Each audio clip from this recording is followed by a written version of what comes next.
అమెరికాలో తెలంగాణ వాసి మృతి చెందాడు. బ్రేకింగ్ లో చూస్తున్నాం. కాలిఫోర్నియా పోలీసులు జరిపిన కాల్పుల్లో మహబూబ్ నగర్కు చెందిన నిజాముద్దీన్ మృతి చెందాడు. ఉన్నత చదువుల కోసం 2016లో అమెరికాకు వెళ్లాడు నిజాముద్దీన్. అక్కడ ఎంఎస్ పూర్తి చేసిన అతను కాలిఫోర్నియాలోని ఓ అపార్ట్మెంట్లో నివసిస్తున్నాడు. రూమ్మేట్ల మధ్య జరిగిన గొడవ తీవ్ర రూపం దాల్చింది. నిజాముద్దీన్ మరో వ్యక్తి ఏకంగా కత్తులు దూసుకుని గొడవ పడ్డారు. దీంతో అక్కడి స్థానికులు పోలీసులకు సమాచారం ఇచ్చారు. పోలీసులు కాల్పులు జరపడంతో నిజాముద్దీన్ మరణించాడు. విదేశాంగ మంత్రి జైశంకర్కు నిజాముద్దీన్ తల్లిదండ్రులు లేఖ రాశారు. మృతదేహాన్ని స్వదేశానికి తెప్పించాలని విజ్ఞప్తి చేశారు.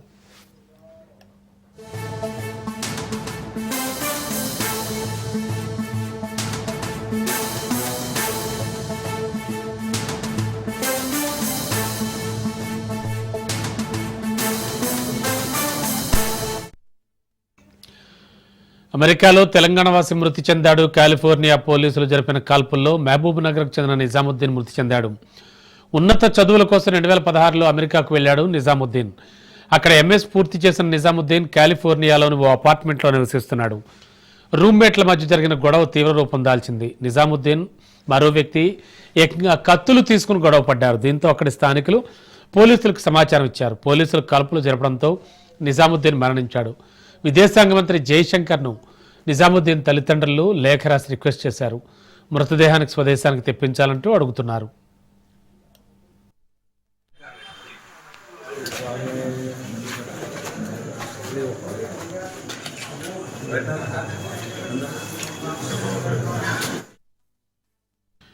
అమెరికాలో తెలంగాణ వాసి మృతి చెందాడు. ఇదే అంశానికి సంబంధించి లేటెస్ట్ ఇన్ఫో అందించడానికి మా కరెస్పాండెంట్ సాగర్ సిద్ధంగా ఉన్నారు. సాగర్, ఓవరాల్గా ఈ ఇష్యూకి సంబంధించి అప్డేట్స్ ఏమొచ్చాయి అండ్ ముఖ్యంగా ఎప్పుడు అంటే విదేశాంగ శాఖ స్పందించిందా?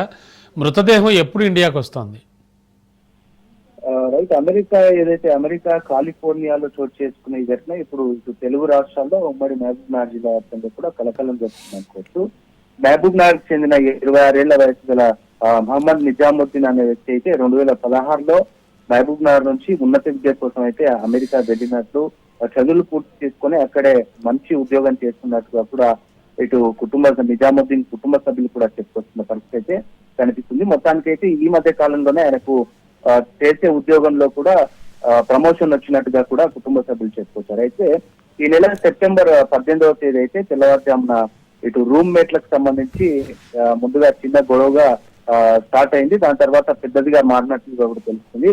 అయితే ఈ గొడవ అంతా కూడా ఇటు ఏసీ వినియోగం, గది విభజనపై ముందుగా వాదన అయితే మొదలైనట్టుగా కూడా తెలుస్తుంది. చివరికి రూమ్మేట్స్ అందరూ కూడా కత్తులు ఉపయోగించుకున్నట్లు కూడా సమాచారం వస్తుంది. అయితే ఇదంతా గమనించిన పొరుగువారు పోలీసులకు సంబంధిత పోలీస్ స్టేషన్ లో ఫిర్యాదు చేయడంతో పోలీసులు అక్కడికి వచ్చినట్టుగా కూడా తెలుస్తుంది. పూర్తిగా గదిలో ఉన్న వారిని చేతులు పైకెత్తాలని ముందుగా పోలీసులు ఆదేశించినట్టుగా కూడా తెలుస్తుంది. అందులో ఒకరు సహకరించగా మరొక నిజాముద్దీన్ మాత్రం స్పందించలేదంటూ కూడా పోలీసులు చెప్పుకొచ్చినట్లు కూడా తెలుస్తుంది. మొత్తానికైతే కూడా దీంతో పోలీసులు పూర్తిగా 4 రౌండ్లు కాల్పులు జరిపి ఈ కాల్పుల్లో పూర్తిగా నిజాముద్దీన్ అయితే అక్కడికక్కడే మృతి చెందినట్టుగా కూడా పోలీసులు చెప్తున్న పరిస్థితిలో కనిపిస్తుంది. కుటుంబ సభ్యులు కూడా ఇదే విషయాన్ని చెప్తున్నారు.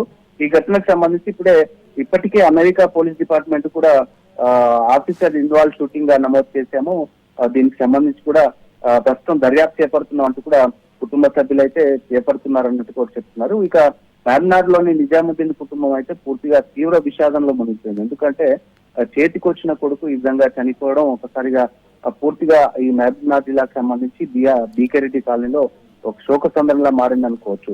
తండ్రి మొహమ్మద్ అసూముద్దీన్ అయితే పూర్తిగా కన్నీటి పర్యామంతమవుతున్నాడు. తన కుమార్ని పై చదువుల కోసం పంపించాము, మంచి ఉద్యోగం చేస్తున్నాడు, ఇప్పుడే సంపాదిస్తున్నాడు, మంచి చెట్టంతా కొడుకును కోల్పోవడం చాలా బాధాకరంగా ఉందంటూ కూడా ఆయన చెప్పుకొస్తున్న పరిస్థితి. దీనికి సంబంధించి తమ యొక్క కుమారుడిని మృతదేహాన్ని అయితే ప్రభుత్వాలు వెంటనే స్పందించి మృతదేహాన్ని అక్కడి ప్రభుత్వంతో మాట్లాడి ఇక్కడికి మృతదేహాన్ని తీసుకురావాలంటూ కూడా తీసుకొచ్చే చర్యలు చేయాలంటూ కూడా ఆయన విన్నవించుకుంటున్నారు. నిన్నటి నుంచి కూడా ఇటు స్టేట్ మీడియా కావచ్చు, నేషనల్ మీడియా కావచ్చు, మీడియాతో ఆయన తన విన్నపాన్ని చెప్తూనే ఉన్నారు. మొత్తానికైతే కూడా ఇప్పటికే రాష్ట్ర ప్రభుత్వం కూడా స్పందించినట్టుగా కూడా తెలుస్తుంది. కేంద్ర ప్రభుత్వంతో చర్యలు జరిపి అక్కడి ప్రభుత్వంతో చర్యలు జరిపిన అనంతరం మృతదేహాన్ని ఇక్కడికి తెచ్చే ప్రయత్నం చేస్తామంటూ కూడా హామీ ఇచ్చినట్టుగా కూడా తెలుస్తున్నట్టుగా కూడా తెలుస్తుంది. మొత్తానికైతే కూడా మరికొద్ది సేపట్లో అయితే మృతదేహాన్ని తీసుకొస్తారా, ఎప్పుడు తీసుకొస్తారా అనే కొన్ని విషయాలు కూడా తెలిసే అవకాశం అయితే కనిపిస్తుంది.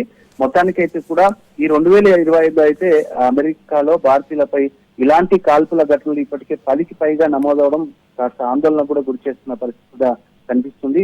ఇటు ఎన్ఆర్ఐ సంఘాలు, విద్యార్థులు, ఉద్యోగులు వివాదాలకు దూరంగా ఉండాలంటూ కూడా నిజాముద్దీన్ కుటుంబ సభ్యులు, తర్వాత ప్రజలు కూడా సూచిస్తున్న పరిస్థితి కూడా కనిపిస్తుంది. మొత్తానికైతే కూడా శవాన్ని భారత్ కు తీసుకురావడానికి చర్యలు ప్రారంభించాలంటూ కూడా ఇటు కుటుంబ సభ్యులు విన్నపాన్ని చేస్తున్న పరిస్థితి కూడా కనిపిస్తుంది. Ramana. Okay, thank you Sagar.